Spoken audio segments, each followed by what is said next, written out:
Good morning, I'm Mai Rodriguez. Welcome to Pathways to Success, where we turn the spotlight on the heroes of the Philippine economy, our micro, small, and medium enterprises. We follow their inspiring journey and give great insight on what it takes to scale up their business. The season for themed events is here, and the excitement for costumes and creative expressions is at an all-time high. Costume design is more than just fabric and stitching. It's an art form that transforms dreams into reality, making every celebration unique and memorable. In this spooky season, we explore the business of costume design with a seasoned expert who brings years of experience and a passion for creativity to the table. Today, we have Lazaro of Bumblebee and Company to share her insights on crafting stunning costumes like the one I'm wearing right now. Hi, Mimi. Welcome to the show. Hi, good morning, Mai. Good morning. Tell us about this costume. I understand it's a medieval princess costume and what you are wearing today. Tell us the story behind that as well. So we are in period costumes. I'm from the 1950s, wearing a poodle in Paris. Oh, can they see? Can you show my poodle over here? There, and my big skirt. Then you are wearing a medieval princess, so something like in the Renaissance era. And I brought some headdress, a flower headdress to match her. Beautiful. Poodle face. in Paris was a novel? It's I think it's a book that's popularized before. Then comes TV series and it's featured in movies, and it became a fashion icon that people are wearing something with poodle. Well, Halloween is big for everyone and most people, and now themed parties as well are getting to be a big thing. So tell us about you making costumes for the past 20 years. How did you start? 20 years ago, I actually was employed. I was still working prior to that. In my first few years of working in the corporate world, I have seen many of my office mates having problems. Every time the school of their children will tell them that, okay, you need a UN costume, you need this for an activity at school. It's so hard for them to create something. And in some villages, that time, back in 2004, there are already trick-or-treat celebrations, but not all villages. And the costumes available in the market were all scary, loud, and dark. So that time, I was, in my mind, I really want to put up a business. I said, maybe I can tap on something like this, a party supply, so why not costume? Back then, you can get costumes in the malls, right? Yeah, you can get costumes in the malls, but very limited, only on certain season, and usually they are, dark costumes, like devil. Okay, so that was the market for, that was how you started, but what was the market like back then for custom-made costumes, and how does it compare to how the market is right now? I can say that we actually helped transform the market in a way that we made sure that costume becomes part of our celebrations, milestones. So not just Halloween. So back then, there were, as I said, there were very limited places where you can go trick-or-treating. Only posh villages, condos don't have that, malls don't have that. There's no massive street parties in costumes by then, and costumes are limited to what you can import from abroad, or if you have relatives abroad. But locally, there are no real suppliers who makes it here in the Philippines. And today, it's not just Halloween that you dress up for. It's now all sorts of parties become themed parties, and corporate events become themed parties as well. Yes, not just for kids, but also for adults. So that's our market now. So we, as I said, milestones, so different celebrations, birthdays, turning 50, turning 60, school events. There are so many school events, school plays. So for somebody who wants to get into this business, what skills must you possess to go into this costume design business? Actually, first and foremost, one has to be really creative. And maybe a reader, and also watches a lot of movies and study what's popular. So that's what I have done in the past to know my market and to create something. So it's a continuous learning, but creativity must be innate to one who wants What to. is the demand right now for costume designers in the Philippines? And tell us as well if you have clients outside of the country and how is it growing?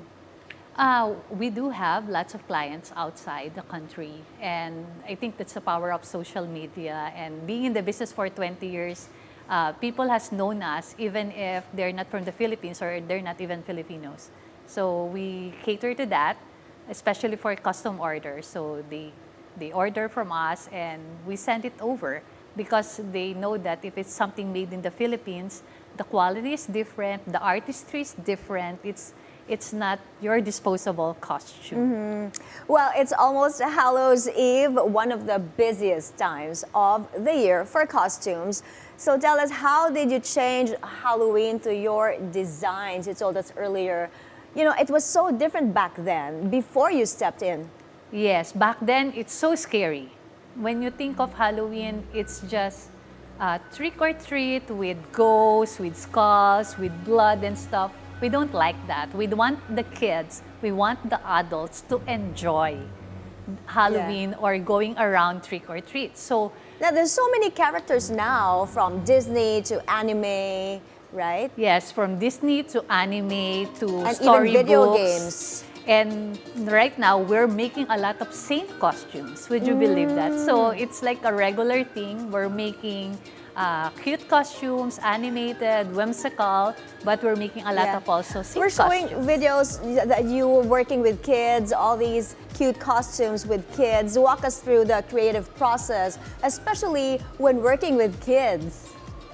Working with kids, for parents out there, you can only decide for your kids' costumes until they're 2, when they're a toddler. After that, it will be the kids' decision to choose the character that they want. So most of the times it happens. So for the moms, I will tell them, okay, you decide now what costume you want for her or him, because by next year, they'll be the one deciding. So it's really a process of knowing your client. Like, I interview them, what does the child like? Is he allergic to something? Or can the child walk already? Yeah. If it's a... He has to be comfortable in the costume Yes, as well. it has to be comfortable. And at the same time, what kind of event are you wearing? Do you want the kid to be dancing with it, enjoying it, or it's an outdoor, it's an aircon event?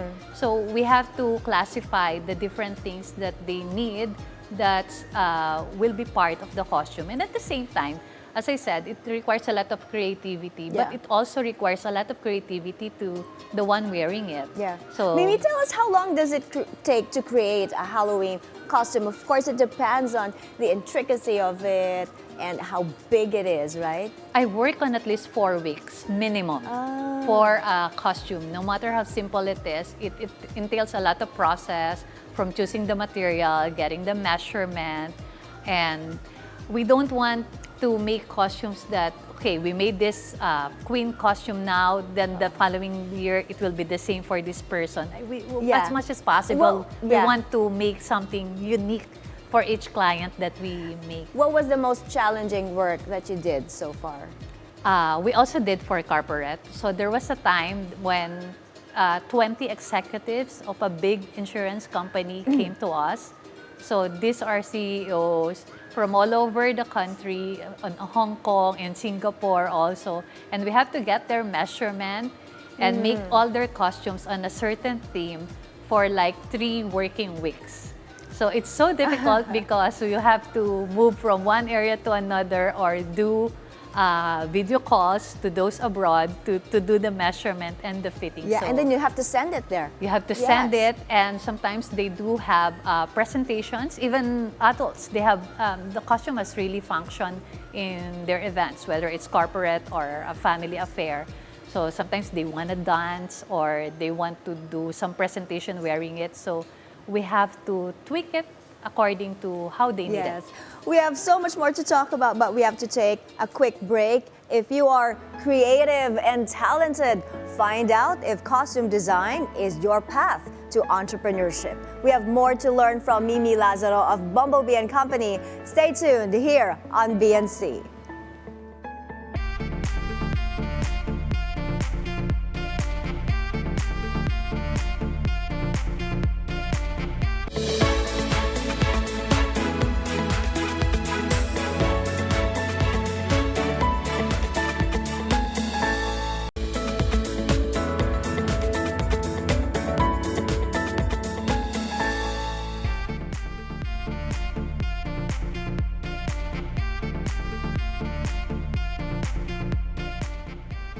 Welcome back to Pathways to Success.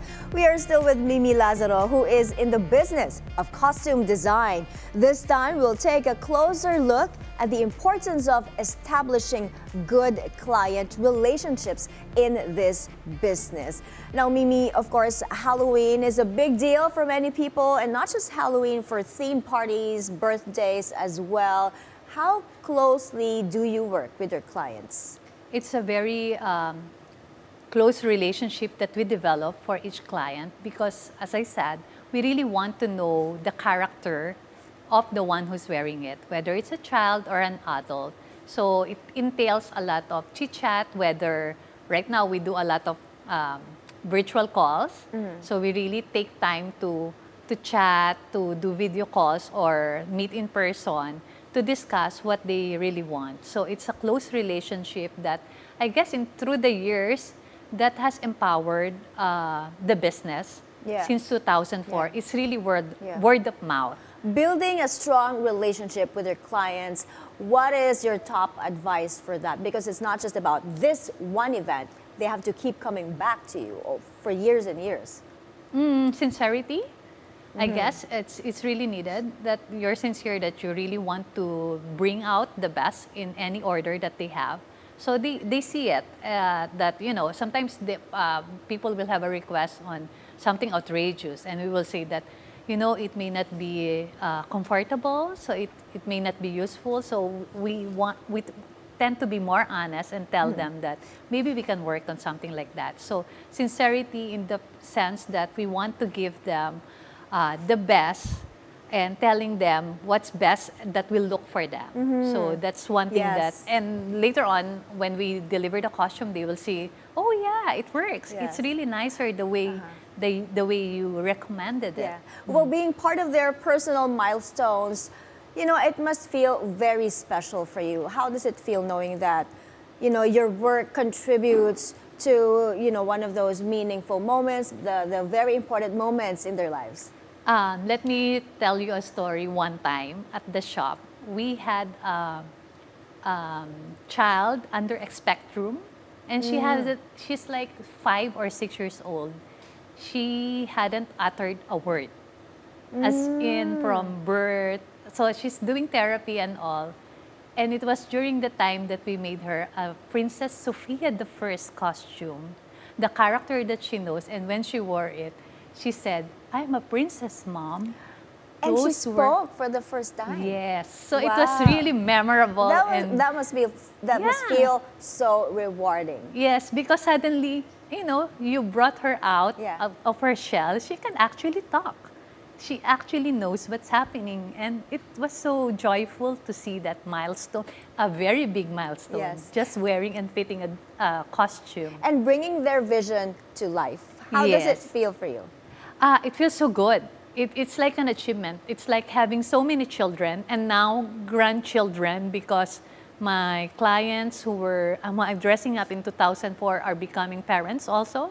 So it's like being part of their family. That, you know, you're the first one to know that their child won the best in costume or is acknowledged because of the creativity during the parade or the pageant, or had a very good time during their birthdays, or it's a very good feeling to be part of their family in this celebration. Also showing some of your celebrity clients. Tell us, what was the most memorable for you? One of the most memorable would be my good friends now, the Team Kramer. It was sometime 2013 or 2000. Yeah. Kendra, the eldest, is only 2 years old. She's turning 3. Cheska, I saw her on Twitter. She was asking, where's the costume place in Capitolio? And people were answering, oh, it's Bumblebee, giving the address. Then minutes later, Cheska was already knocking at her door. And there, the 2 daughters are there. And the rest is history, because after all the many, many costumes that we've made for them, they also became so big in social media. Yeah. And it's actually them who encouraged me, put up your own Instagram. And Team Kramer, they really love to dress up. They make it so fun. Yes. They make it so fun. It's part of their everyday engagement. And the children has always a say on what they wear. Yeah. Well, it's not just fun and games being in this business. It is also a serious business. Of course, you've faced challenges and hurdles along the way. Tell us, what were some of the most difficult that you've encountered, and how did you overcome that? Like many other, all other businesses, it's always a problem of staff from time to time. It's not all the time that you have good staff who will stay with you. There will be changes in their families. So that's one of a continuous hurdle. And at the same time, economies change.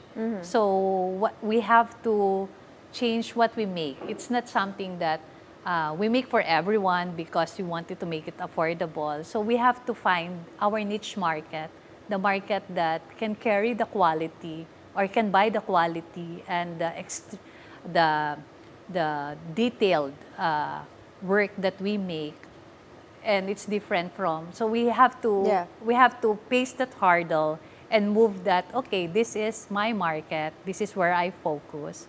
So once we are here now in doing, it's a little luxury. What was the biggest learning going through the pandemic when everything stopped? Oh, pandemic was really the making the PPE, the protected suit of the doctor.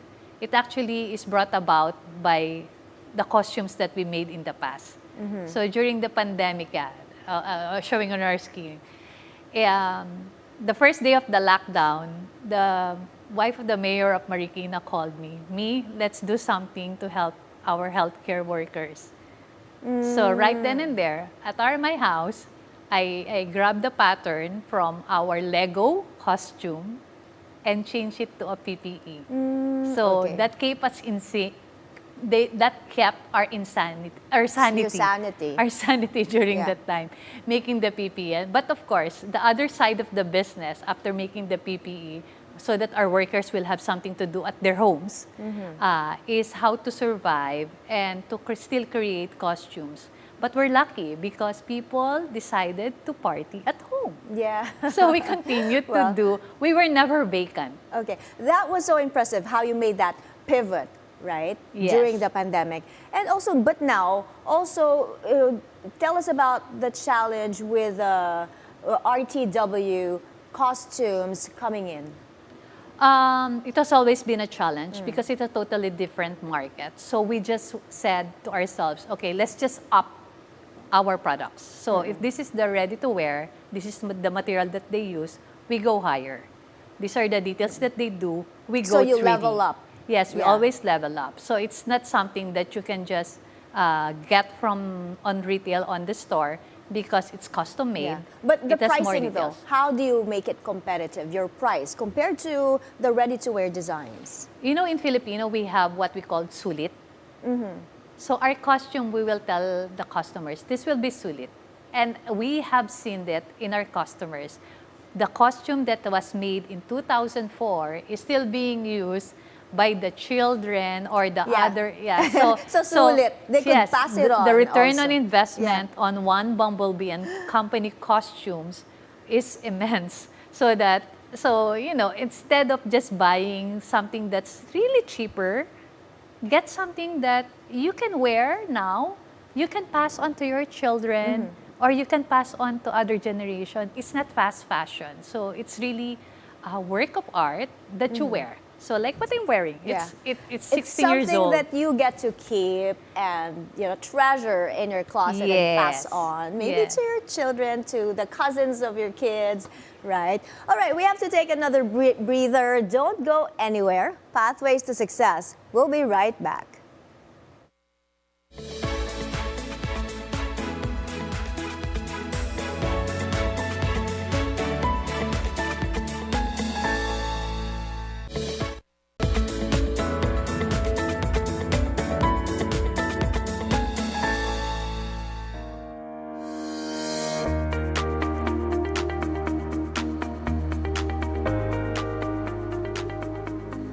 Welcome back. Here is some good news. The Zobel de Ayala family is accelerating the development of electric vehicle infrastructure in the Philippines. Our motoring correspondent G. Baroga has the details. Ayala-led BYD Cars Philippines announces plans to expand electric vehicle or EV charging stations nationwide, targeting over 100 locations with more than 200 charging ports. AC Mobility is actively working with both local government and with the private sector as well. This collaboration is essential to building a reliable and accessible charging network that meets the diverse needs of Filipinos nationwide.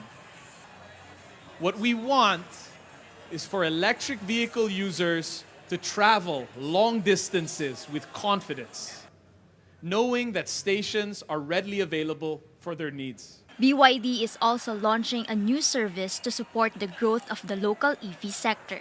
We will be launching a first of a kind in the country, a mobile van charging system wherein if you need charge in your condominium, you don't need to go to a charging station. We will go to you. BYD admits it is still in the early stages of building its footprint in the Philippine EV market, but it plans to stoke consumer interest by rolling out more electric models. We are closely working, of course, with the Department of Energy and all other government agencies, in pursuing and making the market aware of the advantages of having an electric vehicle. BYD also unveiled its all-new mid-size EV sedan, the Seal, at the 12th Electric Vehicle Summit. For BNC Mobility, G. Baroga. Now back to our guest today. We are still with Mimi Lazaro and we will talk to her about sustaining a business in creating custom-made costumes. Now Mimi, of course, this is seasonal, kumbaga, this business, but you don't want to just, get income revenue from Halloween. You have to make it sustainable year-round. How do you do that? Well, first, our costumes are not just for seasonal Halloween because what we try to create is something that they can also wear for school events and for other events. And at the same time, aside from costumes, we also cater to clients who ask us to make also for their gowns and casual wear, which is basically from the relationship that we develop. Sometimes the family will just come to us, okay, this child is costume, this child is, the mom is gown, the lola is a dress, something like that. So it's sustainable in that way because it's one whole package that when they come to us, we can make for the whole family. Yeah. For local SMEs who want to go into this business, may hirapan ba sila? What is your number one tip for them? Well, continue learning. I did study again just to learn how to sew, how to pattern. Continue learning and really focus on a good relationship with your client, with your suppliers, with your manangs, with your manongs. I guess that has sustained us all through the years. Great insights, Mimi. Thank you for sharing your entrepreneurial journey with us. Today, we explored the captivating world of costume design from the creative process to the importance of strong client relationships. Whether you're an aspiring entrepreneur or simply a costume enthusiast, remember that creativity, dedication, and connection lead to success. Stay inspired. I'm Mai Rodriguez. We'll see you again tomorrow only here on BNC, the Bilyonaryo News Channel.